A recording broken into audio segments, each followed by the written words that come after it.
नमस्कार। नववर्ष 2021 की सभी छात्राओं को शुभकामनाएं। आपका जीवन मंगलमय हो। आज हम ई वीडियो श्रृंखला में स्नातक प्रथम वर्ष में पाठ्यक्रम में निर्धारित आपका बंटी उपन्यास की तात्विक समीक्षा विषय पर चर्चा करेंगे। इससे पूर्व हमने विभिन्न वीडियो के माध्यम से आपका बंटी उपन्यास पर चर्चा की। उनके जो विभिन्न तत्व हैं, उपन्यास के जो तत्व हैं जिनके आधार पर हम समीक्षा करते हैं उपन्यास की, उनके बारे में हमने बात की। आज हम समग्र रूप से उपन्यास की जो तात्विक समीक्षा का प्रश्न बहुत महत्वपूर्ण होता है, बार बार इसके बारे में पूछा भी जाता है, उस पर हम बात करेंगे। उपन्यास के 6 तत्व होते हैं। कथानक, जिसको कथा वस्तु भी कहते हैं, पात्र चरित्र चित्रण, तीसरा संवाद योजना, जिसको कथोपकथन भी कहते हैं, वार्तालाप भी कहते हैं। इसके बाद देश काल और वातावरण, इसके बाद भाषा और शैली, और अंतिम 6वां उद्देश्य। इन 6 तत्व होते हैं जिनके आधार पर किसी भी उपन्यास की समीक्षा की जाती है, क्या वो उपन्यास सफल है या नहीं है। इस आधार पर हम आपका बंटी उपन्यास, जो मन्नू भंडारी का बहुचर्चित उपन्यास है, उस पर आज हम बातचीत करेंगे, चर्चा करेंगे। सबसे पहला, कथा वस्तु या कथानक या वस्तु जो उपन्यास की रीढ़ होती है, मूल होती है, और जिसके बिना उपन्यास की कल्पना करना भी संभव नहीं। इसके कुछ विशेषताएं होती हैं जिनके आधार पर हम समीक्षा करते हैं, जिनकी हमने चर्चा की।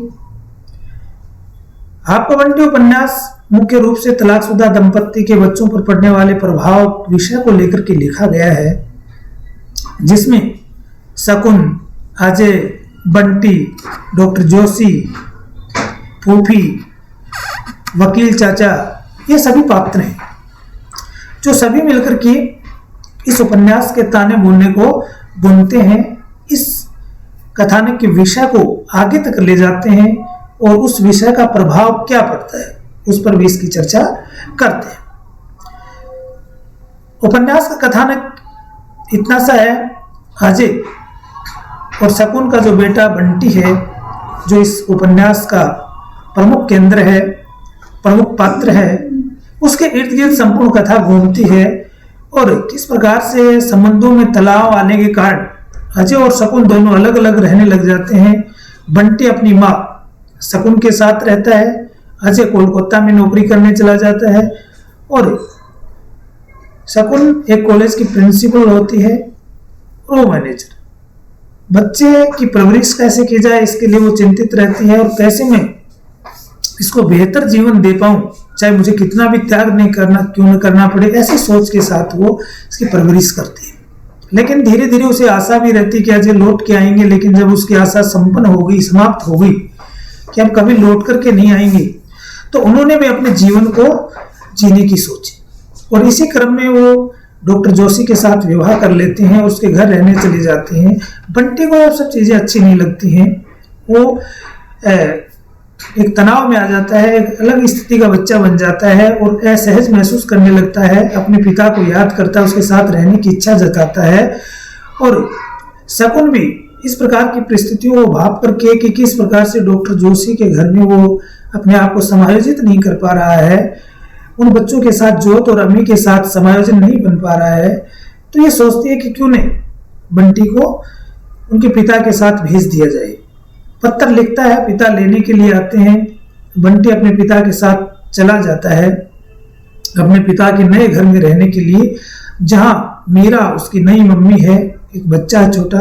उस घर में वो कुछ दिन रहता है, लेकिन असहज महसूस करता है, और उस घर में भी वो अपने आप को समायोजित नहीं कर पाता है, उन घर के सभी सदस्यों के साथ समन्वय नहीं बैठा पाता है, और अंततोगतो ऐसी स्थिति को भाप करके अजय, उसके जो पिता, जिसके पास वो रहने के लिए बड़ी हसरत के साथ गया था, बड़ी तमन्ना के साथ गया था कि मैं कोलकाता घूमूंगा, आराम से रहूंगा, और वो पिता उनको हॉस्टल में छोड़ने का या छात्रावास में छोड़ने का निर्णय कर लेते हैं, और अंततः उसे छात्रावास में छोड़ देते हैं। यही उसकी उपन्यास की कहानी खत्म होती है। लेकिन बंटी का यहाँ से संघर्ष शुरू होता है कि किस प्रकार से माता पिता में जब तनाव होता है और उस तनाव की वजह से बच्चों पर किस प्रकार से प्रभाव पड़ता है और उनके जीवन में क्या दिशाएं बदल जाती हैं, मानसिक तनाव से गुजरना पड़ता है, इस समस्या को लेकर के इस उपन्यास को लिखा गया।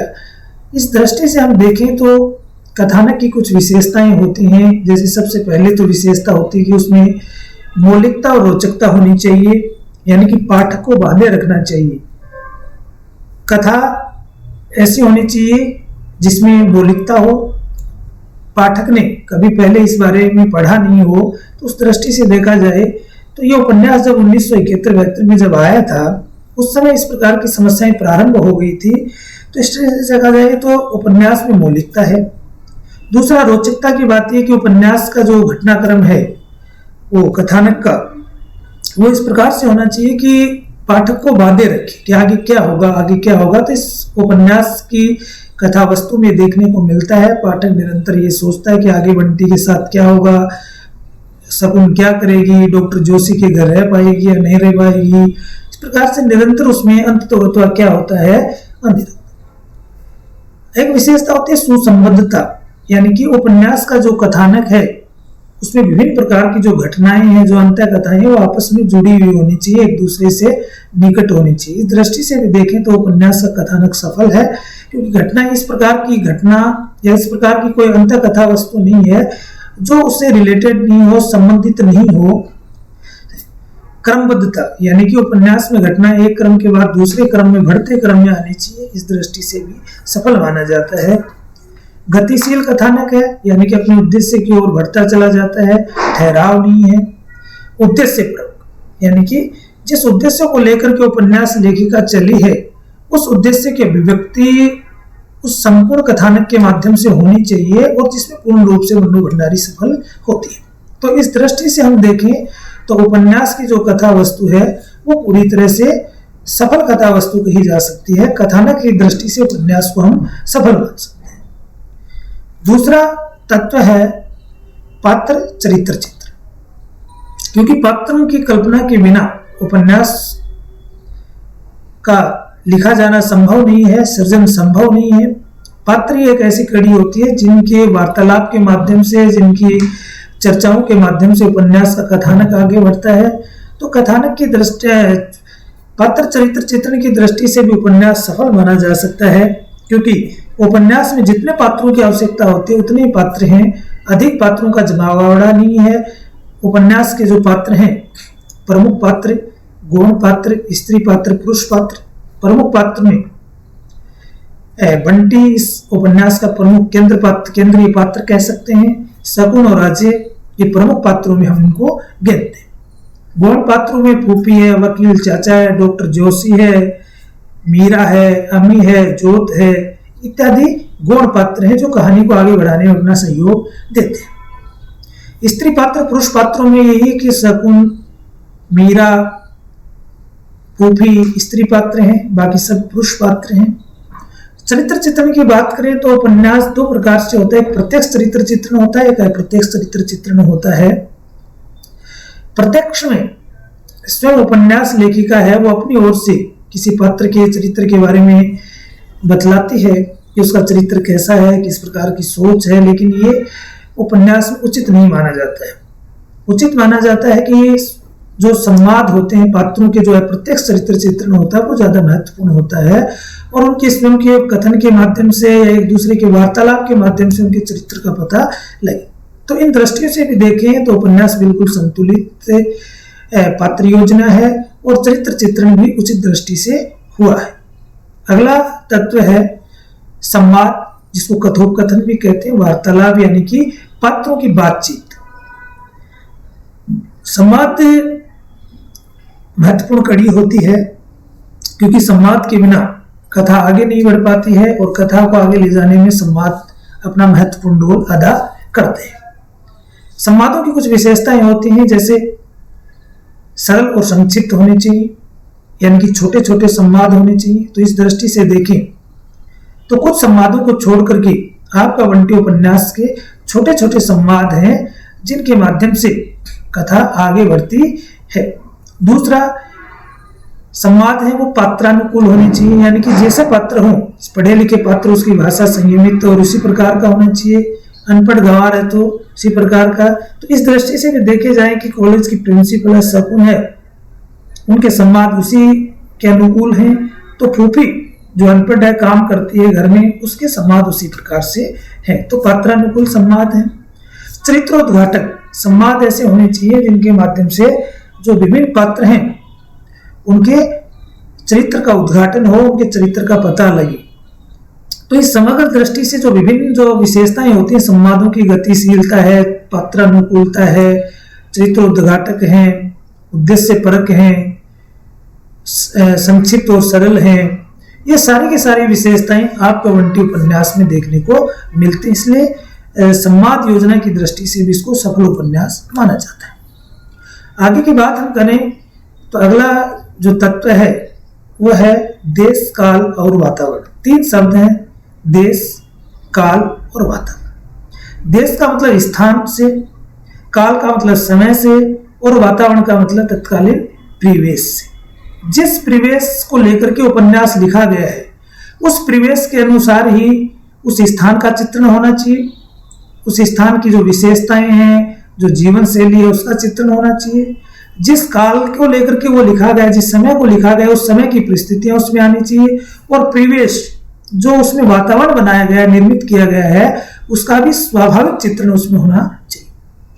तो इस दृष्टि से देखा जाए तो उपन्यास स्वतंत्रता के बाद की घटना को लेकर के लिखा गया है, जिसमें आधुनिक जीवन शैली में बढ़ते हुए तनाव के कारण जो पारिवारिक विघटन हो रहा था, दाम्पत्य जीवन में जो तनाव आ रहा था, उस तनाव की प्रतिक्रिया फलस्वरूप क्या परिणाम निकले उसको लेकर के इसको लिखा गया, जो कि परिवेश के अनुकूल भी है और स्थान और समय के आधार पर भी इसका चयन किया गया। इसलिए इस दृष्टि से भी देखा जाए तो उपन्यास बिल्कुल सफल माना जाता है। अगला भाषा और शैली, यानी कि उपन्यास में जो भाषा प्रयुक्त होती है वो सहज और सरल होनी चाहिए, क्योंकि उपन्यास के जो पाठक वर्ग होता है वो सभी प्रकार के पाठक वर्ग होते हैं। उच्च शिक्षित पाठक वर्ग भी होता है और केवल अक्षर ज्ञान वाला पाठक वर्ग भी होता है। इसलिए भाषा इस प्रकार की होनी चाहिए जिसमें सभी के सभी जो पाठक वर्ग हैं उसको आसानी से पढ़ सके, उसको ग्रहण कर सके, उसके अर्थ को स्वीकार कर सके। दूसरी, रोचकता और पात्रानुकूलता भी होनी चाहिए। तो ये सारी जो विशेषताएं हैं इस उपन्यास में देखने को मिलती हैं। भाषा सरल है, कहीं भी क्लिष्ट शब्दावली का प्रयोग नहीं है, कहीं पर भी संस्कृत निष्ठ और साहित्यिक शब्दावली का प्रयोग नहीं जिससे कि हम पाठक को समझने में दिक्कत हो। बिल्कुल सहज और सरल सामान्य शब्दों में अपनी बात को कहा गया है इस उपन्यास में, चाहे वो पात्रों के संवाद की बात हो, चाहे स्वयं उपन्यास लेखिका के माध्यम से अपने उद्गार की बात हो। पात्रानुकूल भाषा का भी चयन किया गया है, चाहे फूफी हो, डॉक्टर जोशी हो, उसी के अनुकूल भाषा का चयन है। भाषा में रोचकता भी है, जिज्ञासा उत्पन्न भी करती है, शब्द चयन भी उचित है। इस दृष्टि से देखा जाए तो उपन्यास पूरी तरह से सफल माना जाता है। अंतिम जो उद्देश्य है, अंतिम जो तत्व है वो उद्देश्य है, जो कि उपन्यास का सबसे प्रमुख उद्देश्य माना जाता है, क्योंकि उद्देश्य विहीन रचना का कोई मतलब नहीं होता। विशेष रूप से साहित्यिक कृति का तो कोई मतलब नहीं होता है। अगर वो दोयम दर्जे का कोई रचना लिखी गई है तो हो सकता है कि उसका उद्देश्य केवल जनता का मनोरंजन करवाना हो, केवल खाली क्षणों को व्यतीत करने का उद्देश्य हो। लेकिन किसी भी साहित्यिक कृति, चाहे वो उपन्यास हो, कहानी हो, नाटक हो, निबंध हो, सभी कृतियों के पीछे कोई न कोई निहित उद्देश्य होता है, जिसके माध्यम से, उस कृति के माध्यम से जो लेखक होता है वो समाज में कोई सकारात्मक संदेश देना चाहता है, या अपनी बात रखना चाहता है, या समाज में जो समस्या है उसको प्रमुख रूप से उठाना चाहता है। तो इस दृष्टि से देखा जाए तो जो उपन्यास है आपका बंटी वो बड़ा महत्वपूर्ण उपन्यास है, एक प्रमुख समस्या को लेकर के लिखा गया उपन्यास है, उस उद्देश्य को अभिव्यक्त करने के लिए लिखा गया है, जिसका मूल जो केंद्र बिंदु है वो ये तलाकशुदा दंपत्ति के बच्चों पर पड़ने वाले प्रभाव, यानी कि किस प्रकार से अजय और शकुन के रिश्तों में जब तनाव आता है और तनाव के बाद वो तनाव इतना दूरगामी हो जाता है कि दोनों अलग अलग होने का निर्णय कर लेते हैं और अंततः उनमें तलाक हो जाता है। दोनों ने अलग अलग जीवन बिताने का अपना फैसला कर लिया था, अपना सहारा ढूंढ लिया था, अपना अवलंब ढूंढ लिया था। लेकिन उनके बीच एक बच्चा था, बंटी, जिसका कोई इसमें दोष नहीं था, कि जिसके कारण ये अलगाव हुआ हो, जिसके कारण ये तनाव हुआ हो, लेकिन उसका परिणाम भुगतना पड़ता है उस बालक को। उसे संघर्ष करना पड़ता है समाज में स्थान बनाने के लिए। वो कहाँ रहे, किस प्रकार से जिए, कैसे अपनी प्रगति करे, इस बारे में वो संघर्ष करता है। और उस बच्चे को अंततः अवसाद से युक्त हो जाता है। उसकी दिशा बदल जाती है, जीवन शैली बदल जाती है, उसकी जीवन प्रक्रिया बदल जाती है। तो इस समस्या को लेकर के मन्नू भंडारी ने लिखा और इसको पेश करना चाहे कि समाज में इस प्रकार की जो समस्याएं आ रही हैं वो नहीं होनी चाहिए। और इसके पीछे जो कारण है वो जो कामकाजी दंपति हैं, और कामकाजी होने के कारण उनमें जो अहंकार आ गया है, अहम भावना उत्पन्न हो गई है, उस अहंकार के टकराव के कारण इस प्रकार की स्थितियां पैदा होती हैं। अगर एक पक्ष भी अगर झुक करके समझौता कर ले तो उनकी पारिवारिक जो गाड़ी है वो आसानी से चल सकती है। और आज जैसे जैसे आधुनिक जीवन शैली बढ़ती जा रही है, यह समस्या समाज में भयावह होती जा रही है। इस प्रकार के जो मामले हैं वो बढ़ते जा रहे हैं, और उनके बच्चों का भविष्य क्या होगा, इसको लेकर के लेखिका को बड़ी चिंता थी। और इस समस्या को उन्होंने प्रमुख रूप से इस उपन्यास के माध्यम से प्रस्तुत किया, जो समाज के सामने एक बड़ी समस्या के रूप में, बड़ी चुनौती के रूप में हमारे सामने रखी हुई है। इस प्रकार से सभी तत्वों के आधार पर हमने बातचीत करने में पता लगता है कि उपन्यास पूरी तरह से सफल उपन्यास माना जा सकता है। तात्विक दृष्टि से इसमें सभी तत्वों का उचित मात्रा में और संयमित रूप से निर्वहन हुआ है। बहुत अच्छा उपन्यास बन पड़ा है। धन्यवाद।